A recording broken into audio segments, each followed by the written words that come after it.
Like it's just not from here, while invasive like actually causes harm to the ecosystem. And Okay, define not from here. like not its natural place isn't from. Define that. Yeah.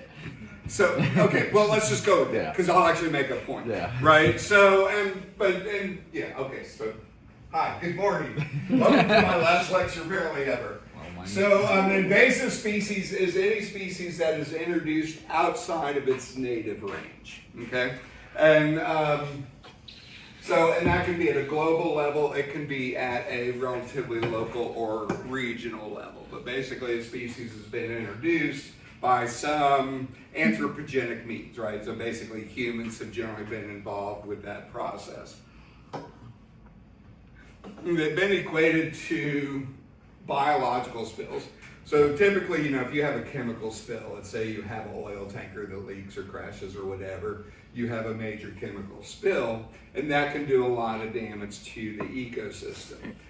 But even a major spill, like an oil spill, is contained and can eventually be sort of cleaned up and taken care of.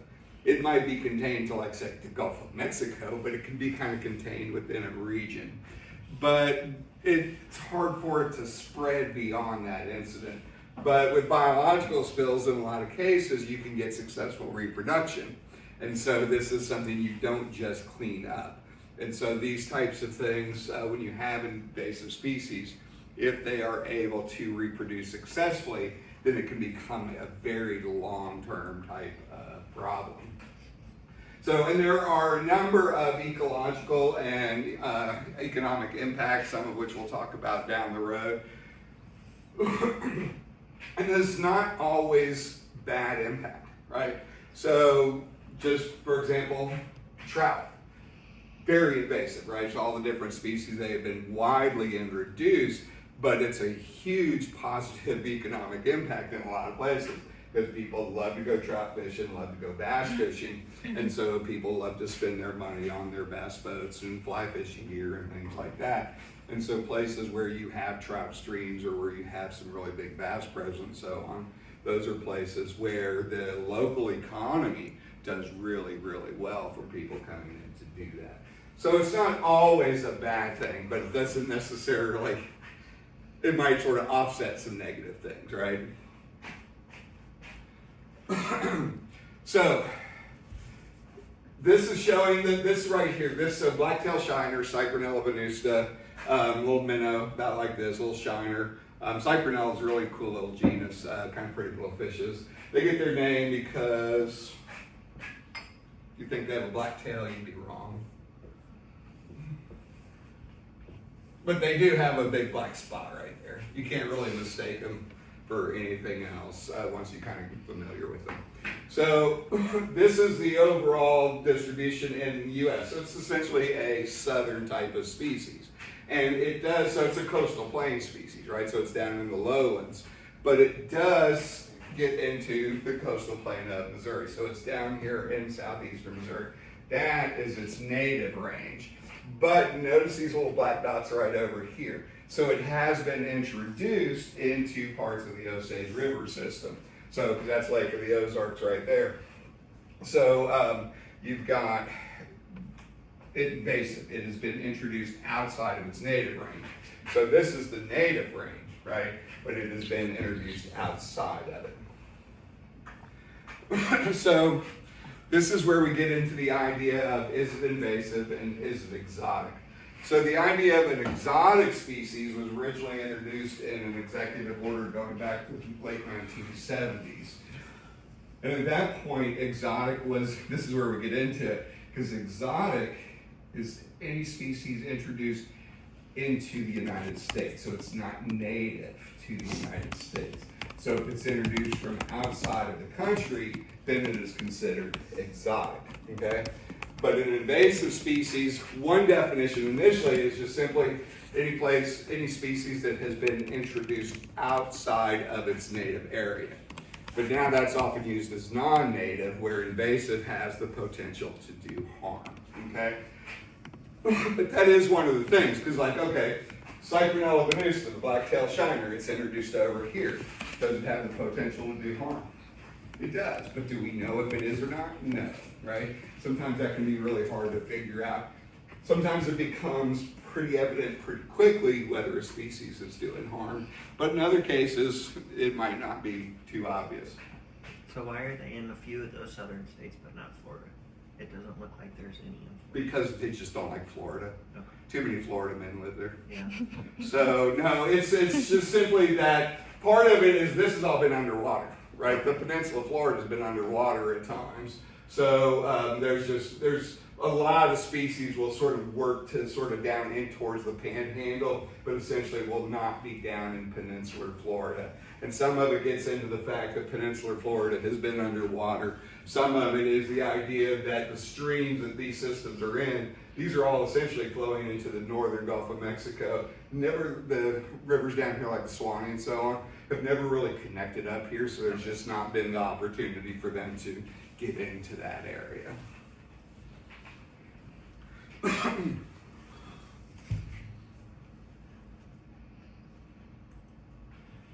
So this is a breakdown of invasive species, and if I recall correctly, this is for fishes. Invasive species by state, okay? So again, this is invasive. So it could include, for example, Cyprinella venusta. So just outside of their range, places like Florida and so on. Let me back up for a second, because I don't know if I made this clear. Exotic species are invasive species, right? But not all invasive species are exotic species, right? Exotic species, by definition, are invasive. They have been brought in outside of their native range, but they're coming from outside of the country, right?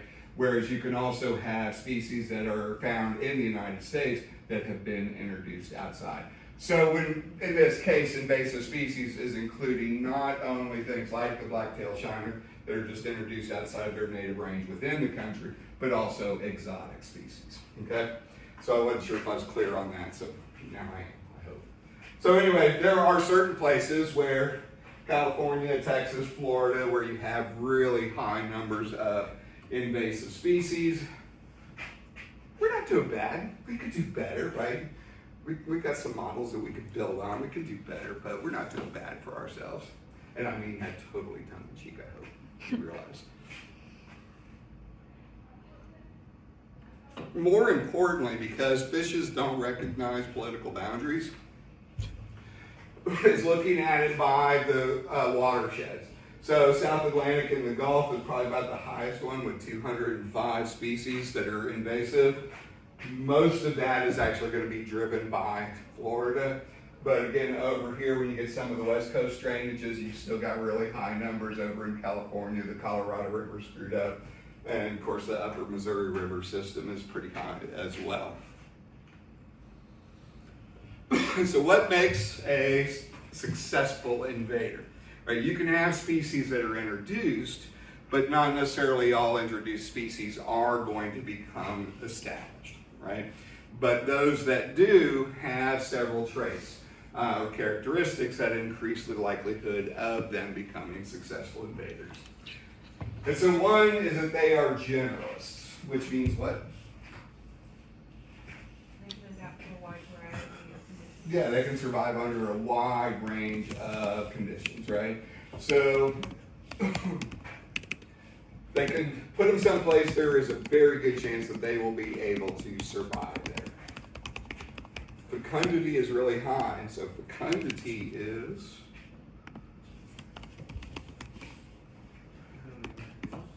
I'm sorry? It's not the ability to reproduce, but it's related to it. It's not reproduction per se, that's just reproduction. The rate of reproduction? It's not the rate per se. Like how many offspring? How many offspring they produce, So- right? Which you can sort of do as a rate of reproduction, right? It's definitely tied to the fecundity. Basically, think about just how many eggs does a female produce, right? If you have high fecundity, you have species that tend to produce very high numbers of eggs that can be fertilized, okay?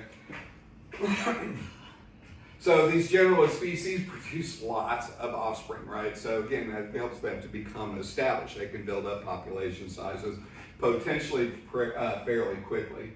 So because they are generalists, as a rule, they tend to be able to tolerate a wide variety of conditions, including relatively harsh conditions, right? At least for a period of time, okay? So for example, the walking catfish.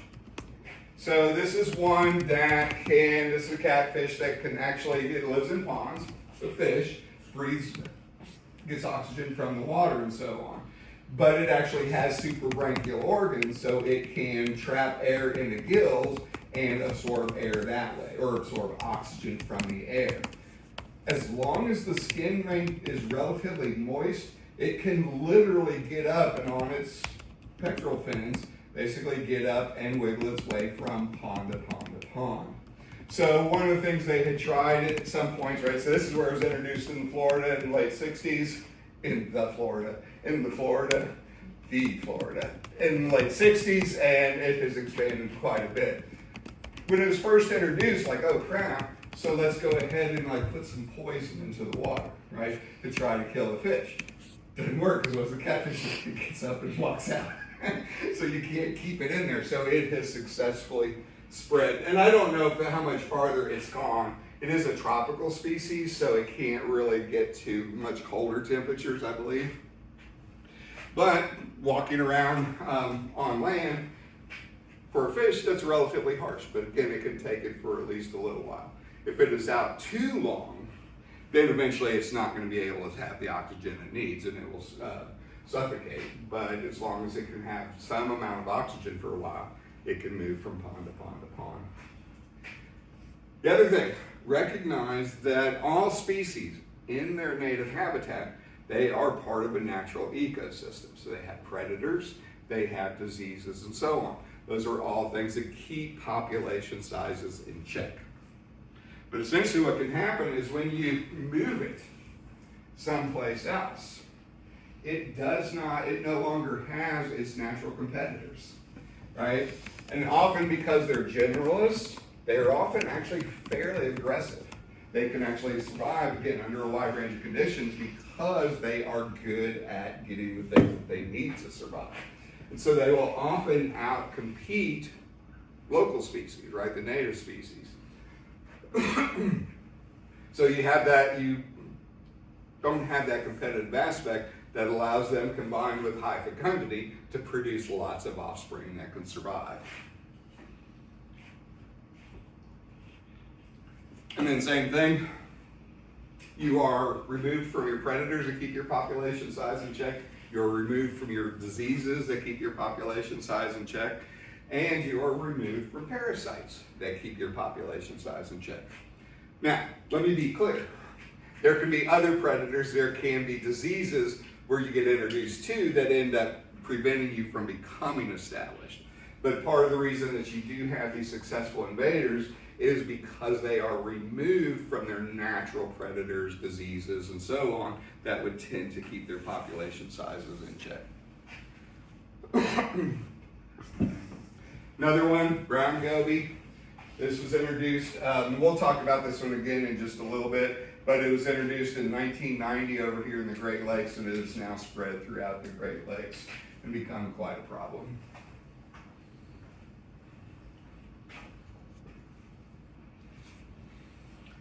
So when looking at exotic species, this is showing the proportion of different areas of the world where they have come into the U.S. from.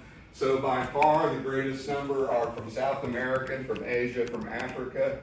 From Africa and South America, most of those tend to be cichlid fishes. Some are catfishes, but a lot of are cichlids. From Asia, a lot of them are cyprinids. A lot of these are aquarium releases, right? So cichlids, popular aquarium fishes. The tetras are characins, so they're from South America. But the barbs and things like that, again, popular aquarium fishes. People like, don't want my aquarium anymore. But I don't want to flush it down the toilet, so they go release it into a pond or something. It's not malicious, right? They just don't want to harm the fish, and they don't know any better, right? So, but this is the bigger source, and we've got a few from other places.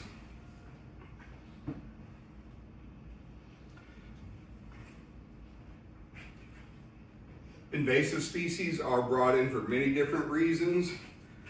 To be honest, conservation agencies, state conservation agencies and so on, federal agencies are responsible for a lot of this, right? A lot of these invasive species go back into the 50s and 60s when, one, we really didn't have the understanding of ecosystem interactions that we have now. We were just like, oh, hey, here's a way in which our economy can get a whole lot more money by bringing in this popular commercial fish, right? So for sports fishing, that is your word of the day. For sport fishing, right, then that's again a huge economic input for a lot of areas. And so the only way to keep that going is to continually introduce them, because some of those species don't necessarily maintain very well. But that's why you have trout hatcheries all over the place, because people rear the trout and release them into the water. You've probably seen pictures, maybe you've been there for all I know. But like Bennett Springs is one of the state parks over on the west side of the state. It's right by they have a trout hatchery right there. And on the day they release the trout, right, then that's opening of trout season. And it is literally, essentially you got the straight line canal that goes into the Niagara River. And it is lined up literally like this. People are just packed in like sardines, one right next to the other on both sides. And when they open the gate and they release the bell, or they ring a bell or do a horn thing, and it's just like, oh, these lines go out. And it's just this mad. But that's a huge amount of money that people put in to do that, right? So it's deemed economically important and worth it. So that's what a lot of things have been brought in for sport. You have bait bucket biology, which is just a great little term. But that's essentially where you have the person that went to the local bait store, or they bought bait before they left home, right? And they had that, and then they went someplace, and then they fished, and it's like, well, I got these shiners left, I don't need them, I'm going home for the day, and just dump them over the side. The black-tailed shiner, that's almost certainly how it was introduced over there, was through bait buckets. Sometimes you can buy it locally, but sometimes the bait dealers, right, they just get it from wherever because they need to be able to sell bait. So they get it from wherever, and they're not necessarily aware. So it's not, again, it's not a malicious thing. It's not like, oh, I'm going to try to script this ecosystem by putting in the black-tailed shiner. It's just people that don't know better, and it gets introduced. Can it be a problem? It can be. Will it always be? Maybe not. We've talked about the aquarium release. That's where a lot of it comes from, is that.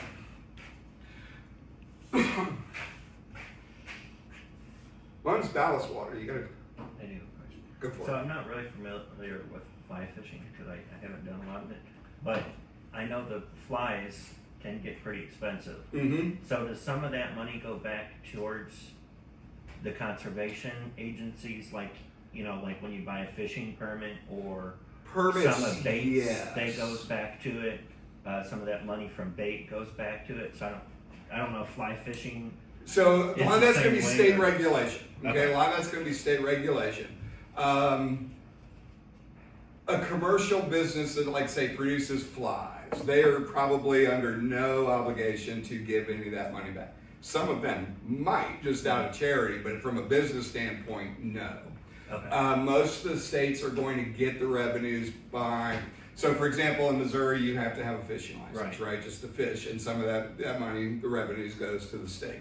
But then for trout fishing, you have to have a second permit, right? You have to have, and some of that money is specifically for that. Now, some of that is to go to maintain the hatcheries themselves, right? Because you've got these places that do one thing, rear trout, and that takes money. So you have to have those permits. So different states have some of these different things, just like duck stamps and things like that are earmarked for specific things. Different states will have specific types of licenses that are for that. There are certain states, I can't remember if Missouri is one or not, maybe you guys know, that some places that there can be a tax that is added on, like a really small tax, right? It might be a few mil or something that are put onto the price, that so you don't really notice it, but sell enough fishing hooks and lures and things like that, that it adds up to a sizable little chunk that can also go back to the state. And that varies from state to Yeah, state to that's state. how Louisiana was. Yeah, Or is, yeah. so that's why I asked. Yeah, and there you've got different because you do saltwater tags Yeah. as well, right? So you got saltwater and freshwater fishing, and they each have some different types of licenses and that type of thing. But yeah, most states have some sort of mechanism to get money to come back into the general fund. Now, then how do the states use it to just fund their overall operations versus funding, let's say, the trout hatcheries versus trying to deal with invasive species problems? That might vary from state to state as well. Yeah. So ballast water. So got the big old ships, right? So big cargo ships and oil tankers and things like that, right? So these are ships, the big giant ones that go across the oceans. So when they're in port, they have to release all the ballast water. The ballast water is water they bring into special holding tanks where they'll actually lower down into the ocean, but it makes them much more stable as they cross the ocean.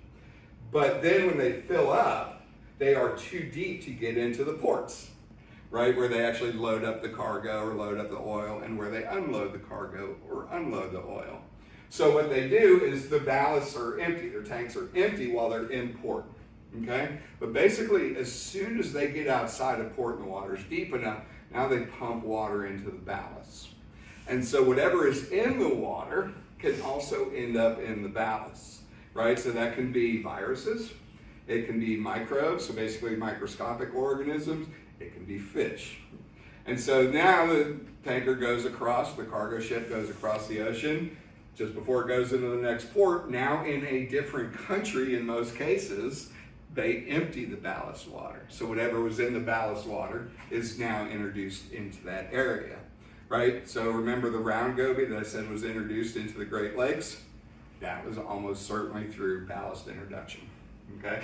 So it doesn't happen often that we're aware of, but there's certainly, as far as fishes go, there are some known cases. The round goby is the only one that I'm aware of, but there's a much bigger problem for like viruses, microscopic organisms, things like that, or just even small planktonic organisms and so on that can be real problematic. There's a few cases too, and I'll show you an example of this in a minute, but where we have a problem of invasive species. So what's one possible way to control that problem? Let's introduce a predator from that other ecosystem, right? With the idea if the predator ate these things, let's bring it in here and predator will eat those things here, right? So sometimes we introduce species to try to control problems from other introduced species, because that's the way our brain works. So there are a number of potential impacts that can happen when you have species that come in. So you might have species that, remember, they're aggressive predators, right? Or they can be aggressive. And so they might end up starting to prey on unwary native species. Unwary native species doesn't recognize it as a predator, right? They just won't recognize it, and next thing you know, they are food, because the predator's like, hey, you look like food, and I'm hungry. So you change the food webs, right? The interactions, how food moves along and so on, is going to be potentially altered. Habitat alterations. You have some species that, through their activity, might really cloud up the water. So it'd be a really clean stream normally, but you have something that tends to route around in the bottom all the time. That would stir up the sediments and make the water unclean, or much less clear.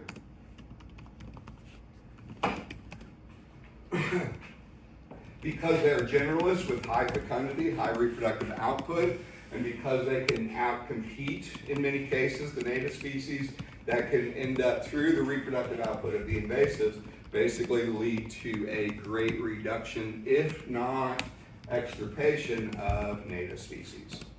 What's extirpation mean? I forgot. It's like a regional extinction. Yeah, local extinction. Yeah, so it got coined basically, so you say, oh, it went extinct.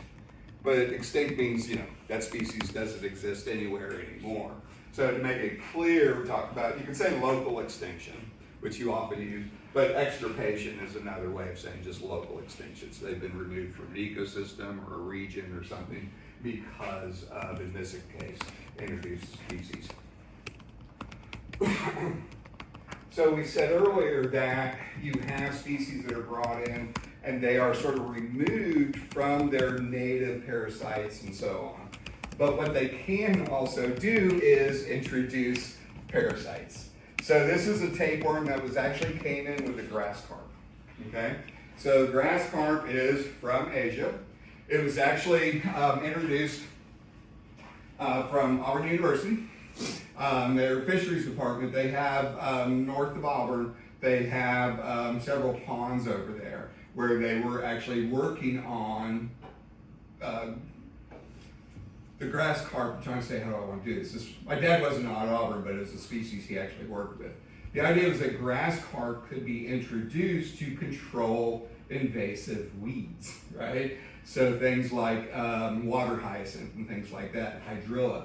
Grass carp get their name because they eat vegetation, right? So the idea was going back to, let's take another species that feeds on this stuff. We've got this aquatic vegetation problem. Let's go ahead and bring in this fish that eats aquatic vegetation. So Auburn, that was one of the things they were working on, is trying to reproduce and grow grass carp. And so they had this one area with a whole bunch of ponds where they had grass carp. All those ponds were just north of Saugahatchee Creek basically in that part of Alabama. Saugahatchee Creek, beautiful little creek. But one year it flooded bad enough that the stream went high enough and connected to the ponds. And grass carp were introduced, and we haven't looked back.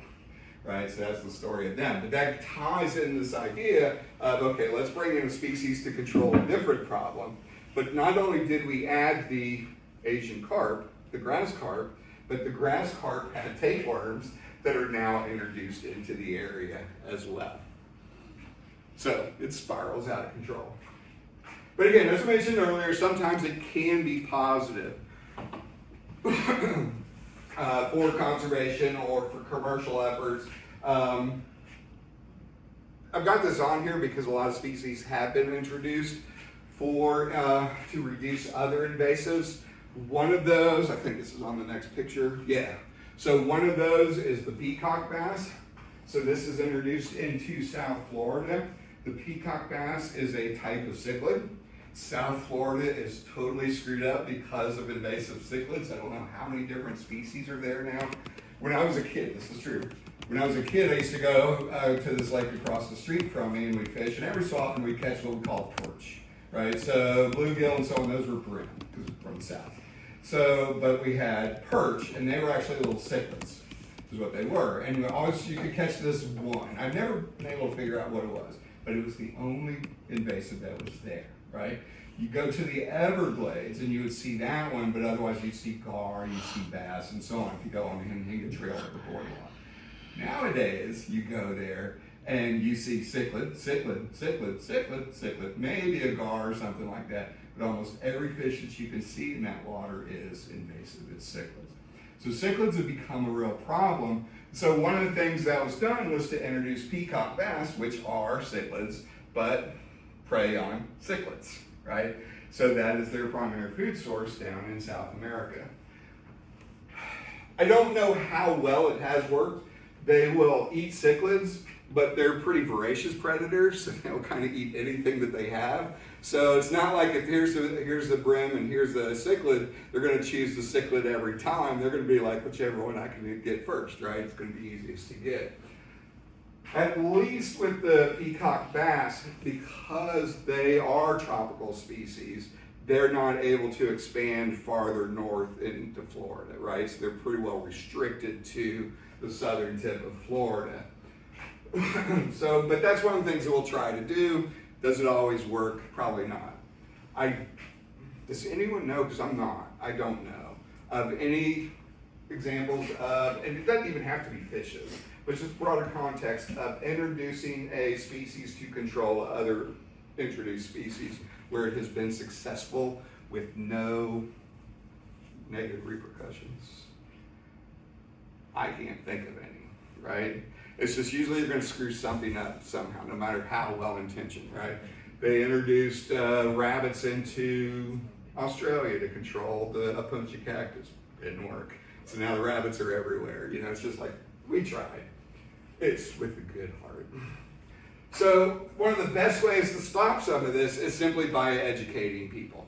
And you see this now a lot. So for example, you go places fishing around here, you're going to see things about 1, don't dump your bait buckets, 2, scrub down your boats or let them dry for zebra mussels, things like that, right? You used to never see those types of things. We could just go wherever and do whatever. But nowadays, like, don't dump your bait, right? Go kill it on land or something like that. But don't dump it into the water here. Dry your boats out, those types of things.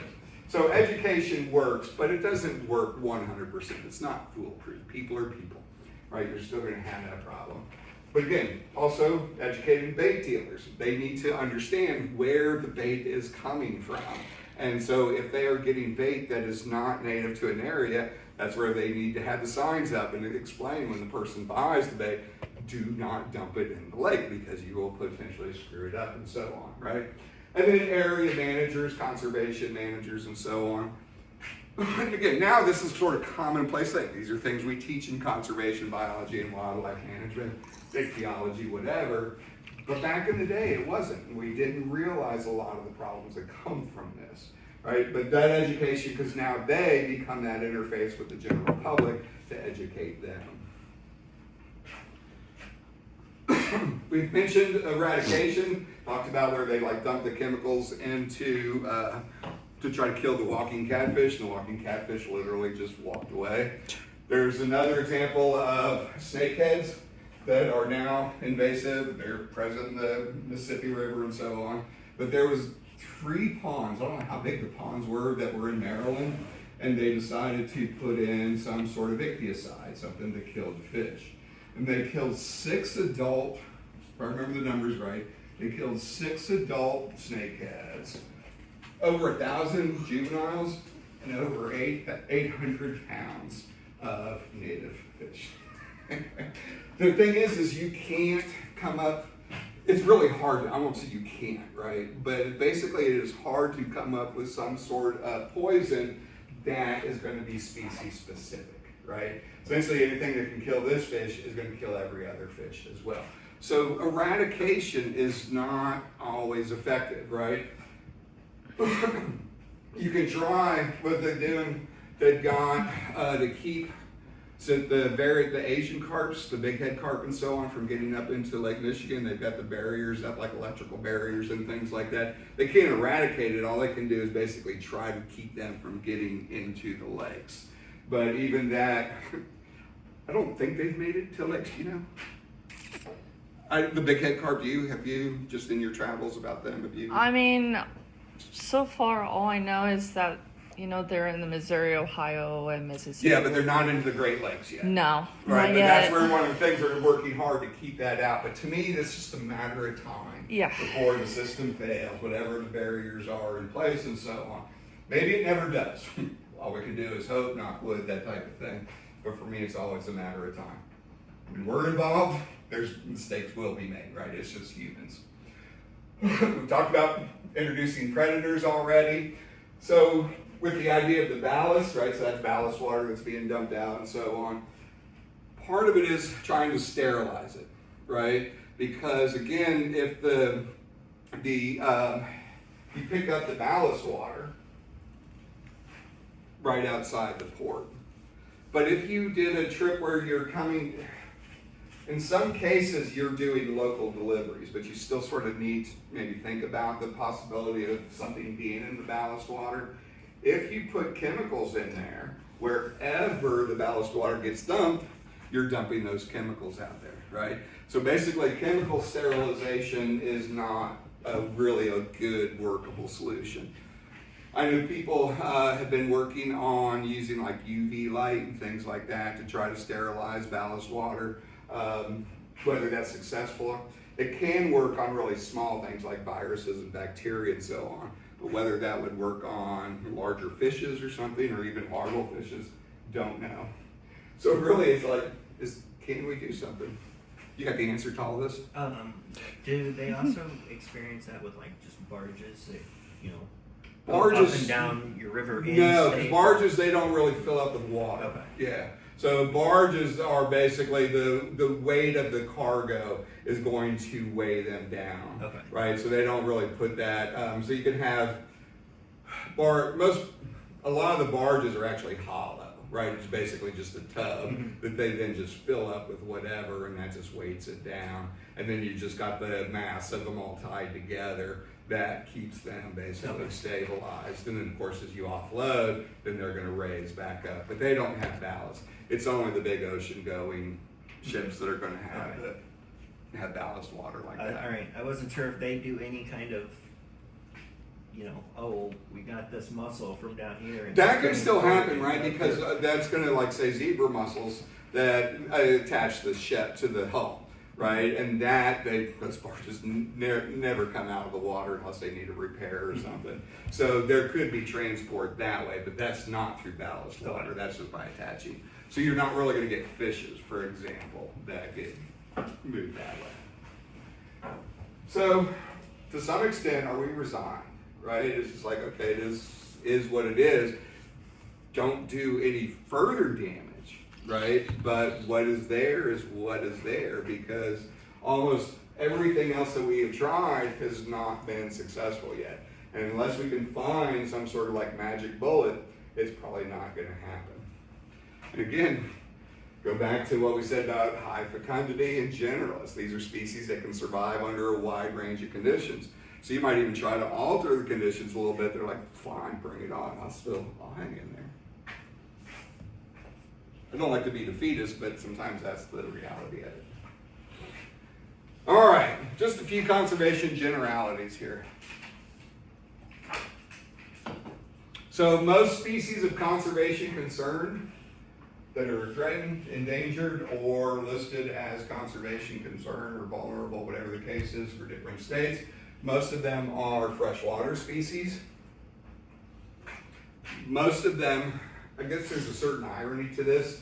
Most of the endangered species are associated with well-developed economies, but well-developed economies have the ability to produce massive quantities of pollution, right, through the activities and things like that. You've got big cities where you've got pollution that gets put into the water directly or indirectly and so on. Whereas your poor economies don't have that infrastructure and just can't destroy the system in the same way. Often they are small isolated bodies of water, so there you don't have gene flow. It's not easy for individuals to move from one area to another. So once they are imperiled in an isolated body of water, unless you restock it or something, then you've got a population that's going to be reduced in size. In some cases, like larger rivers and lakes, it is more through commercial traffic, again, such as boats moving up and down or that type of thing. Often you have places where there's high endemism. What's endemism? We talked about it just the other day. Limited to a particular area, right? So if you've got a place where you've got a bunch of species that are found basically only there, such as the Colorado River, then you start screwing with the system, right? Because we divert from the Colorado River system to irrigate all the deserts out there so we can grow crops in the desert. Then, because you have so many species that are endemic to Colorado, reduce the water flow, you now have a bunch of endangered species in that area. And then places where it is arid or otherwise a Mediterranean climate, which is basically a fancy way of saying not desert, but tends to be dry, relatively little rainfall. So again, that gives you conditions where you don't have regular, well, I want to say this, relatively high volumes of freshwater input. You don't have lots of rainfall to dilute things down and that type of thing, which leads often to small isolated bodies of water and so on. For the estuarine fishes, those that are found in estuaries, that interface between the rivers and the ocean, most of those are associated with major cities that are port cities, right? So that's where you've got all your port cities, by definition, I guess, are on coasts, right? But they are usually, like say New Orleans or places like that, places where a big river comes in. So you have the ocean ships that come in, drop off their cargo, and then they're loaded onto barges and shipped up the river, right? So you've got the major ports on estuary. So again, just any major city that's going to be in this type of area, that is pollution, lots of commercial traffic and so on, that potentially does damage to the species. And then in some cases, we alter the salinity because we divert some of that water. We want to do flood control because we don't want our major cities to flood, so we divert the water away, which now alters the salinity balance in the estuary that those species depend on. And we've already talked about ballast water.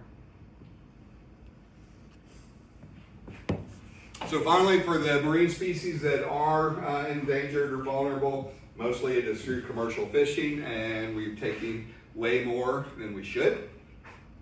Again, this is something that we finally have cottoned on to, and we try to modify this now. At least a good conscientious commercial fishing outfit would bear this in mind, right? And not over harvest.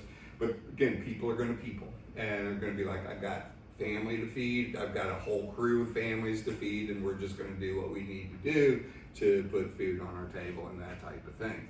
And so that can lead to regular overcatching and so on. Ocean contamination, pretty self-explanatory. But deep sea species. So this one right here, how many of you have seen ocean roughy at this store or someplace? Go to a well-stocked market, fish market, and you'll see orange roughy. The reason it's called that because it's actually, so it's a scorpaniform, so it's really actually kind of bony headed, which is the roughy. It's got kind of a rough texture. The original name, the name I learned it as, definitely not marketable, slime head. And nobody's gonna go, yeah, give me one of those slime heads. Nobody's gonna serve that one for supper. Apparently, I've never had this one, but apparently it's pretty tasty. But it's a deep sea species. And there are some species of deep sea species that are tasty, right? So can be used for food, right, as a food source. But the problem is they're not sustainable. Why? Because they don't have as many offspring. Why not? Because when you're in the deep sea, you're a lot farther away from the other fishes around you, so you're not the best parent when it comes to deep sea fishes. But then you also have your larvae that they spread out a majority of the time, right? Okay, so well, yes, they got planktonic larvae, but so do almost all commercial species, right? So that's not a sort of a deep sea specific type of thing. But you start to get in one, it's hard to find a mate, right? So reproductive output can be low for a couple of reasons. Is it more so they're specialized towards their environment, whereas general, and they don't have a high fecundity? And so we're back to, there's the fecundity part, right? So so why do they not have high fecundity? So when we're talking about egg output, we've already assumed they've mated, right? So we can go beyond that. Jordan, I saw your hand. There's not a lot of nutrients down there, so they don't have as much energy to put into reproducing. Right, so one, they don't have as much energy, right, because there's fewer nutrients, which also translates to? Their populations operate at a lower density. So lower density, right, again, which makes it harder to find mates, that type of thing. They produce relatively few eggs because there's low energy. But also then, it is cold, it's a low energy environment, and so your metabolism is really slow, which means your growth rate is really slow, right? And so that becomes a thing, because if we are harvesting commercially, then we can't take fish this big and say, here's your supper, right? They need to be a certain size before anybody's even going to look at it to buy.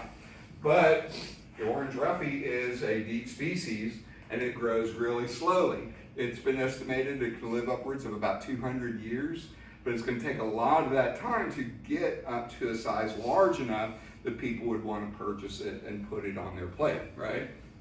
Go ahead. Is that a trawler net fish? Because it's Yeah. so deep? Okay. Yeah, these would be caught by trawler. So, What size do they usually sell The them ones I've seen have been about like that or so. I don't know what their maximum size is. I've seen them about like that. But that's the idea, is it's going to take a long time, right? So a fish that's big, that's a decent sized fish to put on the plate, right? Just objectively, that's not a bad sized fish. You can easily feed a family of, say, 4 off of that with no problem whatsoever.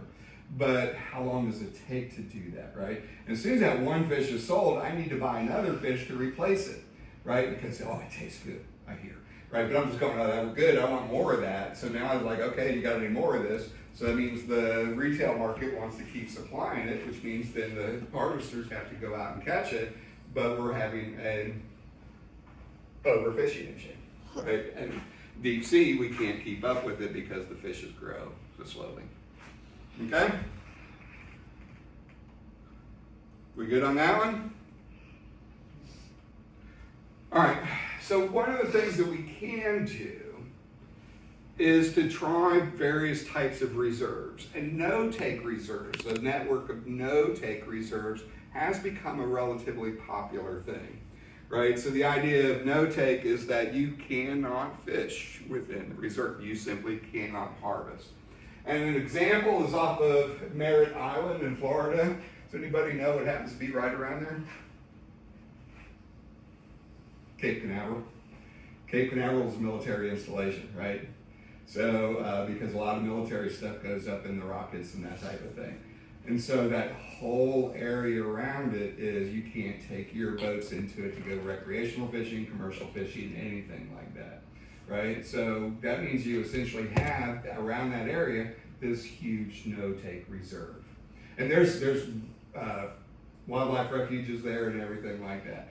So now what you have are these species of marine fishes that don't ever get harvested, so they get much larger, right? So now, as they get larger, they could have more reproductive output, right? Larger individuals tend to have higher fecundity than smaller individuals.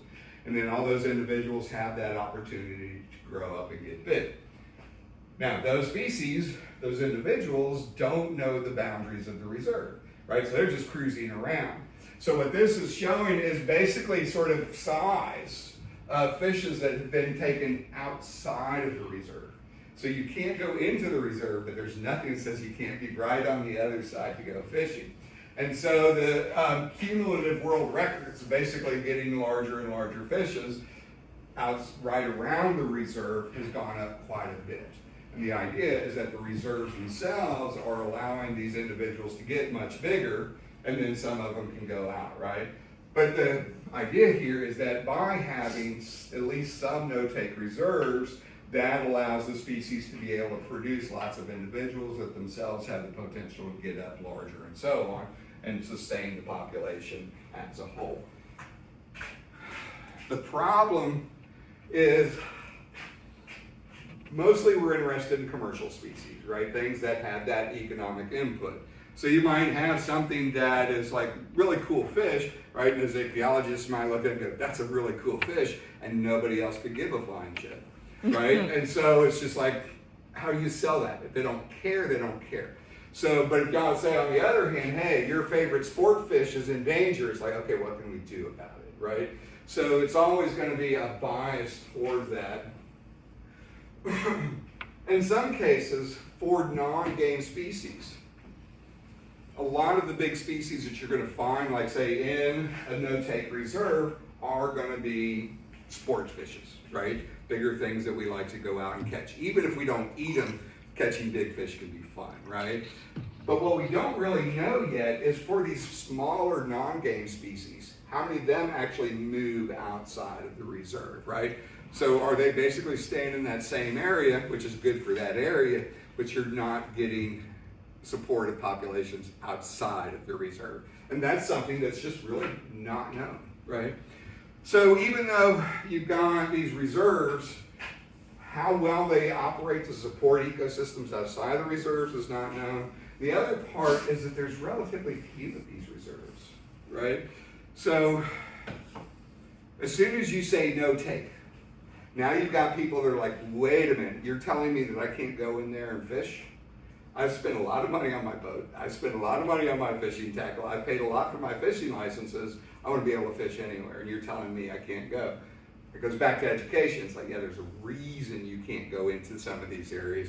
You've got plenty of other areas, right? But basically, it's just not known how much just even a decent network really can support the broader ecosystem, okay? So really, what ties together is you got to look at the big picture. Any one solution is not going to be able to fix the problem. But perhaps through education, through some of the various types of conservation approaches, education and other programs, maybe, just maybe, I won't say we can make it better, but maybe we can avoid doing further damage. And that is that. We are done. Didn't know zebra shark, did you? That's real. That's absolutely not Photoshop. Any questions? That's it.